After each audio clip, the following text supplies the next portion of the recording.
আমার কানে অনেকবার এসেছে, ঠিক মধ্যরাতে কে যেন ছাদে নুপুর করে হাঁটে। বিষয়টি আমাদের ফ্যামিলির সবাই লক্ষ্য করেছে, কিন্তু আমাদের অতটা সাহস হয়নি যে গিয়ে দেখবো যে কে হাঁটে, কারণ আমাদের মনে হয় না যে কোনো মানুষ এত রাতে ছাদে নুপুর পরে হাঁটবে। হয়তো বা কোনো প্রেতনি বা ভূত প্রেতই ছাদে নুপুর পরে হাঁটে, তাও আবার এত মধ্যরাতে।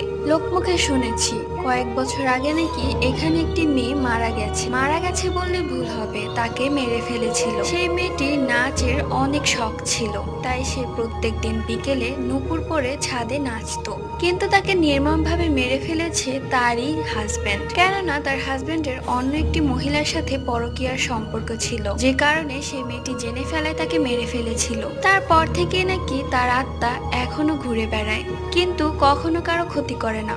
এখনো শব্দটা শোনা যাচ্ছে।